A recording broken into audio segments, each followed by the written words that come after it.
You're listening to KFWB News Talk 980. My name is Les Brown, Mrs. Baby Brown's baby boy, and we welcome you to the program, and we invite you to call us right now and become part of the conversation that we're talking about, overpowering that inner critic, that voice inside our heads that can block us and that can sabotage us. The number to call is 888-539-2980, 888-539-2980. Rebecca in Los Angeles, you feel stuck? Rebecca, talk to me.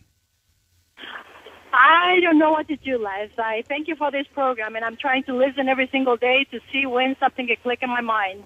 Okay, well, first of all, don't say I don't know what to do, because you do know what to do. So you're overcoming that right now. Just let's move from the place that, and we're going to speak from a place of knowing that it's going to be done.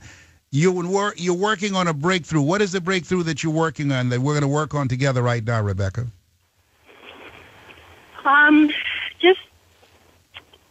I would like to go back to school.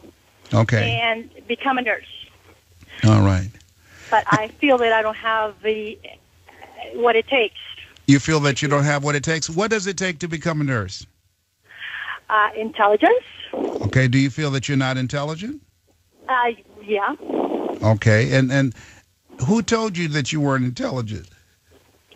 You sound intelligent to me. I think I think most of my life, I think it was my other siblings or cousins getting the attention. Or, oh yeah, you're good at this and you're good at that, and I never heard it for me, and I tried to build it on myself, but I haven't been successful at it. And I tried, and instead of getting better, it's getting worse for me.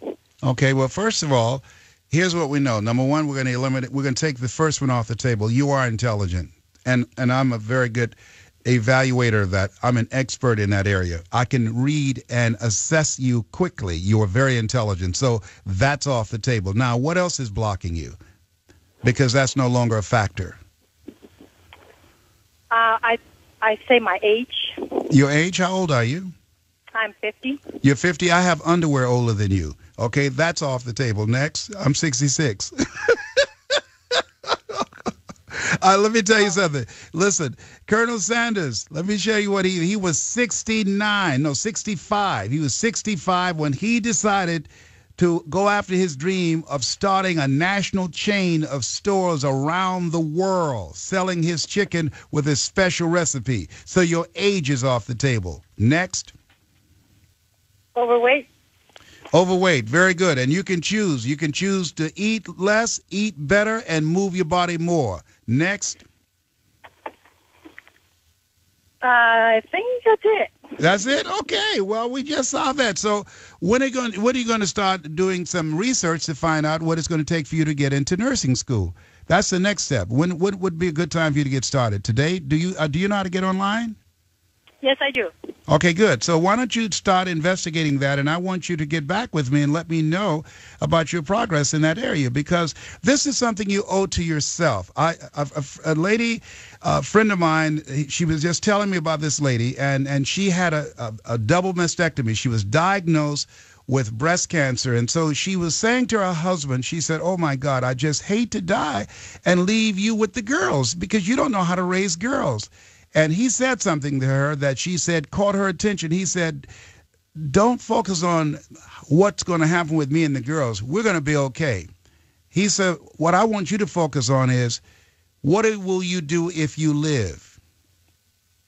If you live, what are you going to do? And know what she decided to do? Become a doctor. So at 42, she's in med school now. At 42.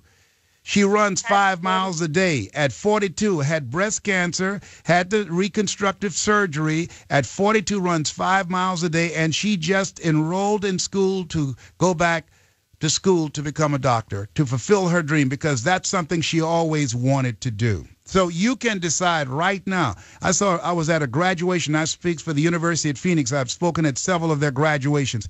Lady walked across the stage at 75 in nursing school. Come on. She's 25 years older than you.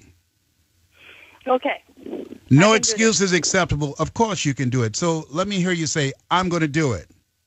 I'm going to do it. I owe it to myself. I owe it to myself. And you do, Rebecca. And please, keep me informed. Let us know how well you're doing, okay? Thank you for your time, Les. I thank you so much for listening, and thank you for being coachable, and thank you for acting on your dream. We need you. Thank you so much. Okay, thank you. All right, thank you. Let's talk to Nicole. Nicole, thank you so much for calling in, and thank you for your patience. Let me hear your story, Nicole. Can you hold on? Yes, I need to get this signed in order for me to take it.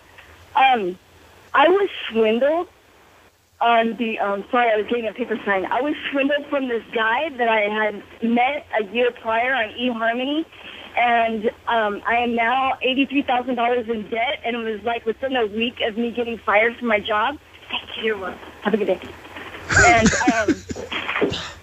I'm not laughing at you. I'm just listening to you how you are multitasking, and I just read a study that say that people who multitask, that the damage that it does to our brain is as equal as we smoked a pound of pot a day. So so you need to pay attention to talking to me. Okay, that's what I'm saying. But that's the kind of impact multitasking can have on our brain if we do it on a regular basis. So I want you to focus right now with me, Nicole. You were swindled, all right? Yes, okay. Okay, I was let go from an entertainment job last year, and I sent an email out to everybody on my contacts to say that I just lost my job, that I needed to, if anybody knows me anything, to let me know. I met this guy a year prior. I went on 3 or 4 dates with him, and he had asked me why I worked 2 jobs, and I said because I'm determined to pay off my debt. This is what he told me a year prior. And he says, well, let me be your boyfriend, and I'll help you with your credit card.